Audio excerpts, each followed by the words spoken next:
to do a live about how to heal from stress. So I'm definitely still planning to do that. Don't worry, stay tuned. But today I'm going to do something a little bit different.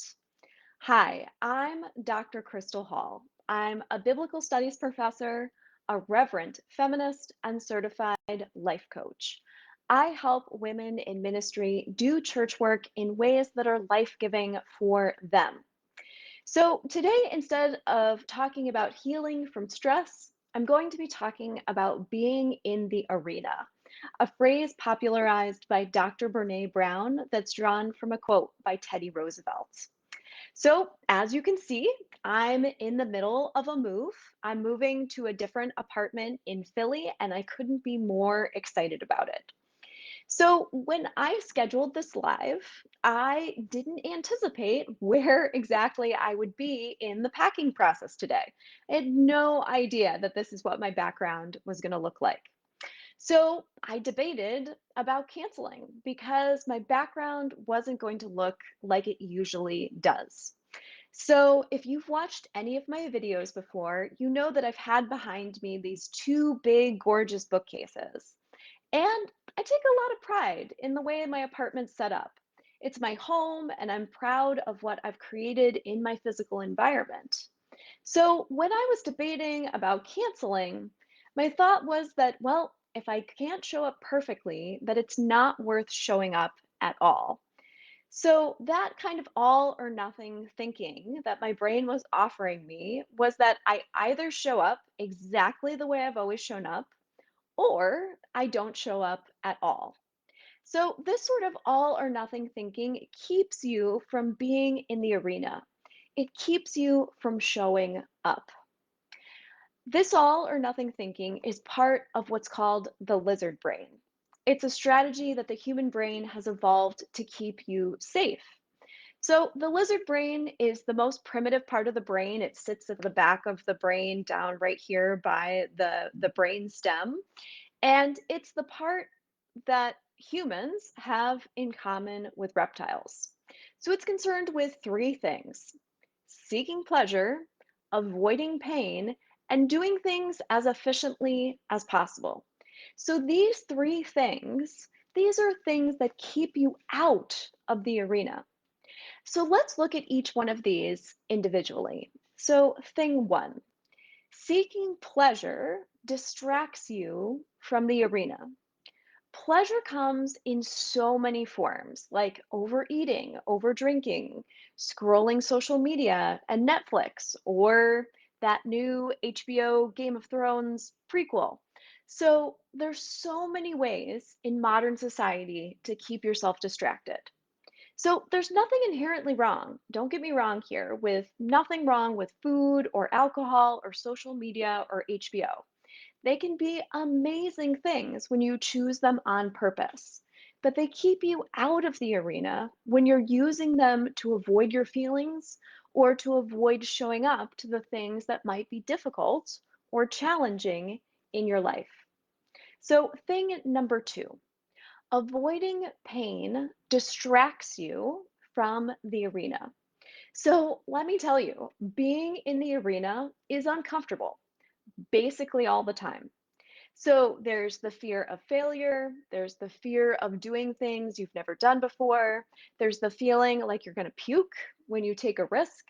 And my coach, Carl Lowenthal, calls this the barf club.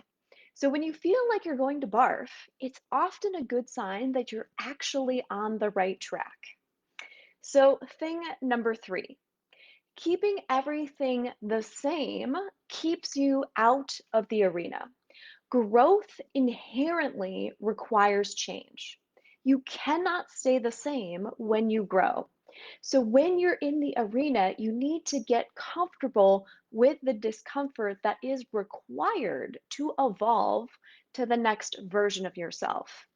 Staying in the arena means constantly being onto the lizard brain part of yourself, knowing it's going to freak out, thanking this part of your brain for what it's trying to do to keep you safe, and showing this part of your brain that you've got this, that you're in charge, and that you're making powerful decisions to create the life you want from your prefrontal cortex, from that higher part of your brain that makes you uniquely human.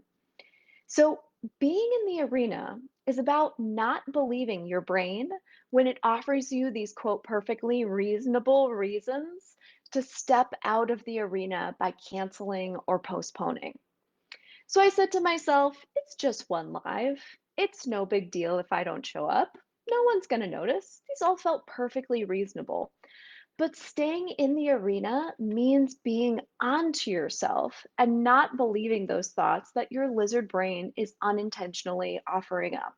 It means being aware of where these kinds of thoughts are coming from.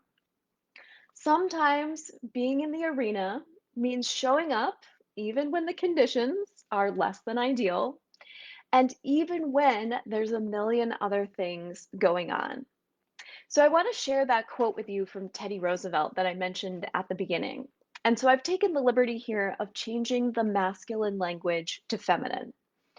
So it's not the critic who counts, not the woman who points out how the strong woman stumbles or where the doer of deeds could have done them better. The credit belongs to the woman who is actually in the arena, whose face is marred by dust and sweat and blood, who strives valiantly, who errs, who comes up short again and again, because there is no effort without error and shortcoming, but who does actually strive to do the deeds, who knows great enthusiasms, the great devotions, who spends herself in a worthy cause, who at the best knows that in the end the triumph of high achievement, and who at the worst, if she fails, at least fails while daring greatly, so that her place shall never be with those cold and timid souls who neither know victory nor defeat. So I know that you're ready to be in the arena. I know that you want to dare greatly in your ministry. And I know that you're someone who wants to show up even more fully to her life. Coaching teaches you not only to get in the arena, but to stay there. It shows you how to have your own back in the dust and sweat of church work. And you already do so much. And I know that you're capable beyond what you can even imagine. So, to get in the arena and stay there, decide if coaching is the right support for your life and ministry. Schedule a consultation with me today at www.crystalhallphd.com/work-with-me.